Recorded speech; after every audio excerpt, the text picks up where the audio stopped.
Assalamualaikum warahmatullahi wabarakatuh. Berjumpa lagi dengan Chemistry bersama Bu Isti. Oke, Ananda, hari ini kita akan membahas terkait stoikiometri reaksi ya, terutama di penentuan rumus senyawa hidrat ya. Masih dalam stoikiometri, tetapi kita lebih spesifik lagi gimana caranya menentukan rumus senyawa hidrat ya. Sebelum kita mulai, kita berdoa dulu bersama-sama dengan membaca basmalah ya. Bismillahirrohmanirrohim.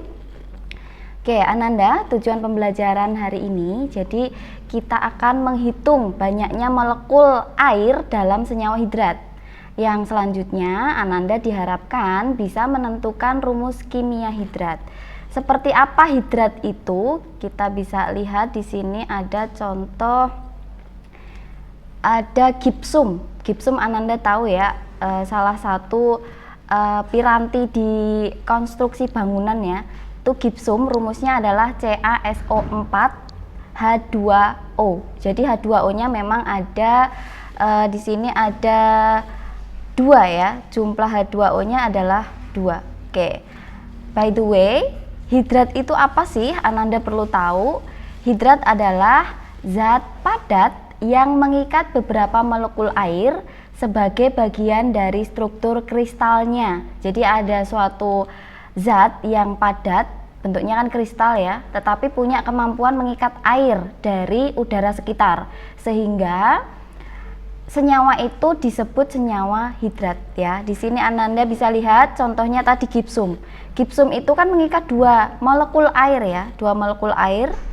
Ketika nanti gipsum ini dipanaskan, terkena panas atau mungkin sengaja dibakar biar lebih keras, gipsum akan melepaskan 1,5 H2O. Jadi nanti gipsum bakar mempunyai rumus molekul CaSO4 setengah H2O.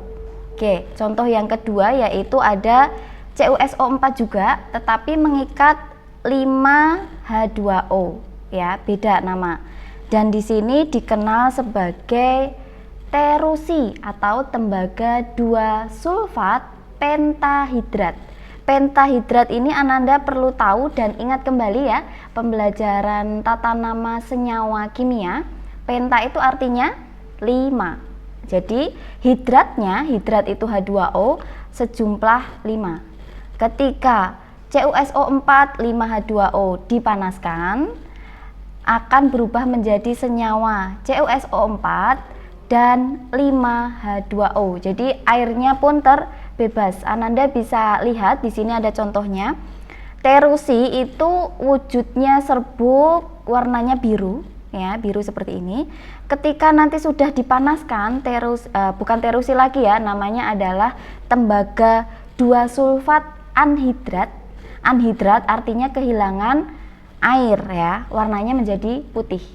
Oke, ini ilustrasinya bahwa ada senyawa-senyawa yang dia punya kemampuan mengikat air dari udara ya. Nah, bagaimana cara menentukan banyaknya air yang bisa terikat? Kita bisa lihat contoh soal yang pertama ya.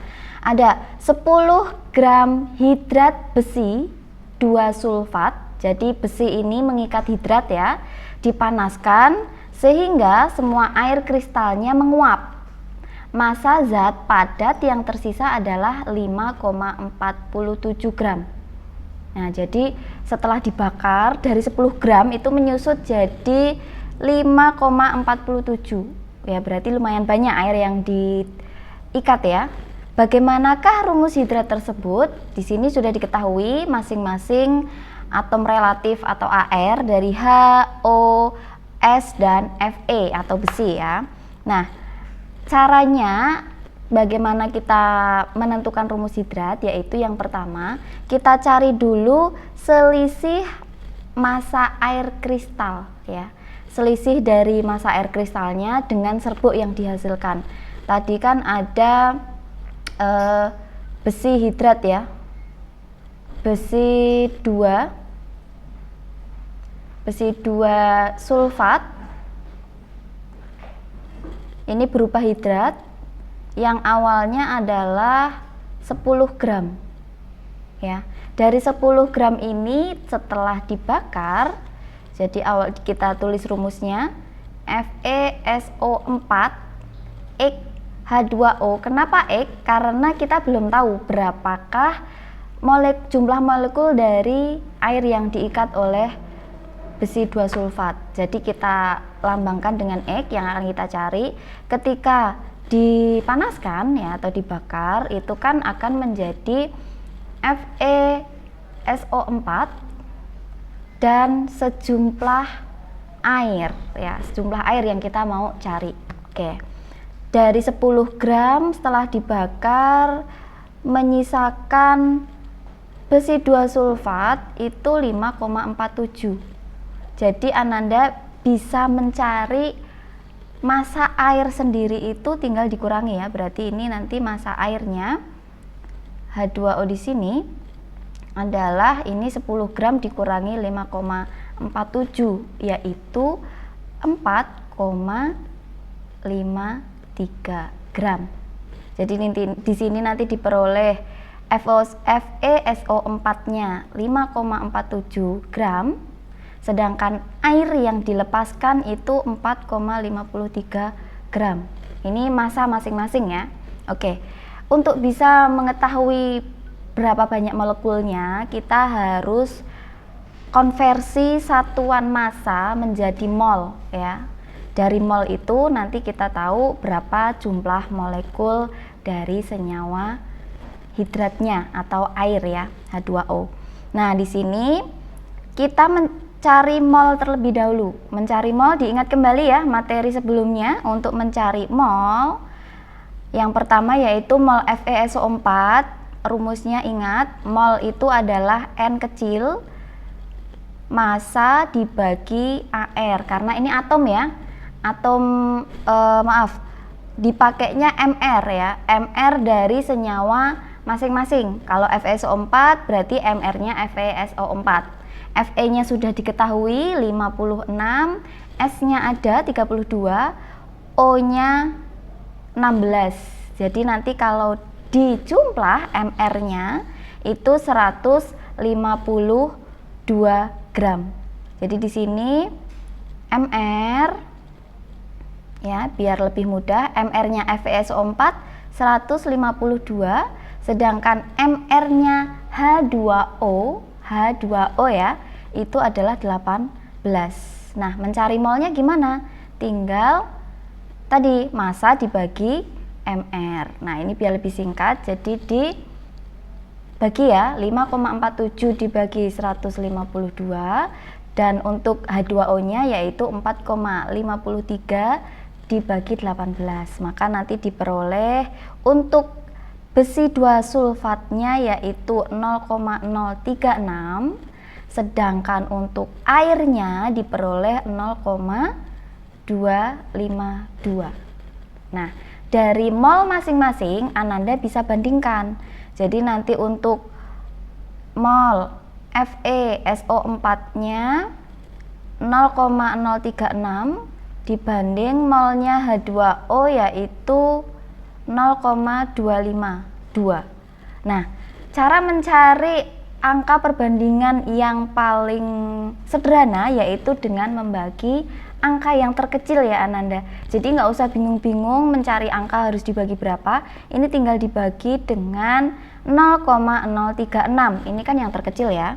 Di sini yang satunya juga sama, 0,252 dibagi 0,036. Nanti diperoleh 1:7. Artinya 1 untuk jumlah senyawa FeSO4 yang didapatkan ya, dan 7 itu untuk jumlah molekul airnya atau H2O, sehingga X yang kita cari di awal itu ketemulah 7. Maka diperoleh rumus hidratnya tinggal diganti X-nya dengan angka 7. FeSO4 titik 7 H2O ya. Jadi penulisan rumus senyawa hidrat itu senyawanya titik jumlah molekul hidrat diikuti hidratnya. Ingat ya, hidrat itu air H2O. Sehingga rumus hidrat dari besi 2 sulfat tadi sebenarnya adalah FeSO4 7H2O. Oke, bisa dipahami ya. Kita lanjutkan ke contoh yang kedua. Di sini ada sebanyak 4,2 gram hidrat dari magnesium sulfat. Sudah ada rumusnya ya di sini ya. Ada MgSO4 H2O. Nah, kita cari X-nya berapa. Nah, tadi magnesium sulfat dipanaskan sampai semua air kristalnya menguap. Jadi ini membebaskan airnya ya. Jika padatan yang tersisa itu 2,4 gram, tentukan rumus kimia senyawa hidrat tersebut. AR-nya sudah diketahui. AR magnesium ada 24, S-nya 32, hanya 1 dan O-nya 16. Ananda bisa menghitung MR dari MgSO4 dan H2O. Oke. Jadi kita bisa tuliskan di sini ya untuk MR MgSO4 sambil mengingat kembali ya penentuan MR ya. Mg-nya adalah 24. Jadi di sini 24 ditambah S-nya 32 dan ditambah O-nya kan ada 4. Sehingga 4 kali 16. Nah, diperoleh nanti MR-nya totalnya adalah 120 untuk magnesium sulfat. Nah, sedangkan untuk air itu H2O ya, ini lebih mudah. Ya, 2 kali 1 karena hanya ada 2 ditambah O-nya 1, O-nya 16.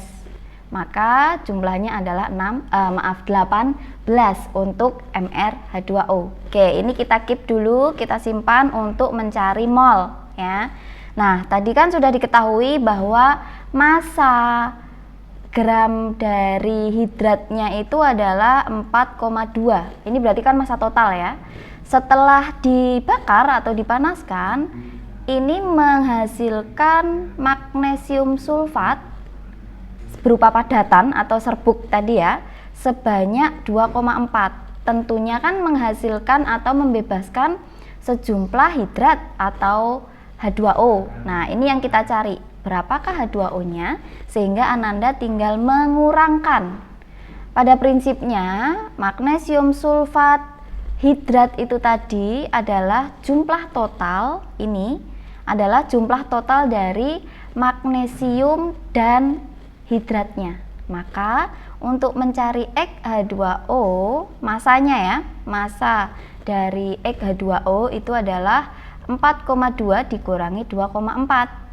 Hasilnya adalah 1,8 gram untuk air. Maka bisa kita peroleh perbandingan MgSO4 dengan H2O, yang kita cari H2O-nya ya. MgSO4-nya tadi kita tahu 2,4. MR-nya adalah 120. Sedangkan H2O 1,8 dan MR-nya 18. Jadi ini untuk mencari mol dari masing-masing senyawa. Ada mol magnesium sulfat dan mol dari H2O atau hidratnya itu tadi. Maka diperoleh 2,4 dibagi 120 itu kita peroleh 0,02 dan 1,8 dibagi 18 itu kita peroleh 0,1. Jadi geser ke sini ya. MgSO4 banding H2O. MgSO4-nya kan tadi 0,02. H2O-nya 0,1. Untuk menyederhanakan menjadi bilangan bulat, Ananda bagi dengan angka terkecil, yaitu 0,02. Yang H2O juga sama, 0,02. Diperoleh berapa? 1:5. Maka rumus hidratnya ya Ananda, rumus hidrat yang kita peroleh yaitu MgSO4 hidratnya yaitu sebanyak 5. Jadi 5H2O. Oke? Bisa dipahami ya Ananda? Untuk menentukan rumus kimia senyawa hidrat, langkahnya Ananda mencari dulu salah satu massa yang belum diketahui, sehingga nanti kita bisa mencari mol dari senyawa anhidrat dengan senyawa hidratnya. Senyawa anhidrat itu maksudnya MgSO4. Ini kan sudah tanpa air ya, dan hidrat itu untuk H2O itu sendiri. Sehingga kalau sudah tahu massa masing-masing, mencari mol masing-masing, Ananda bisa menentukan perbandingan mol ini merupakan perbandingan dari jumlah molekul. Sehingga ketika MgSO4-nya 1 molekul, H2O-nya adalah 5 molekul. Diperoleh rumus hidrat MgSO4 5H2O. Oke, thank you. Nampaknya materinya sudah selesai ya. Sedikit tetapi Ananda bisa mengikuti dan memahami. Tetap semangat belajar kimia. Sampai ketemu lagi di materi selanjutnya. Wassalamualaikum warahmatullahi wabarakatuh.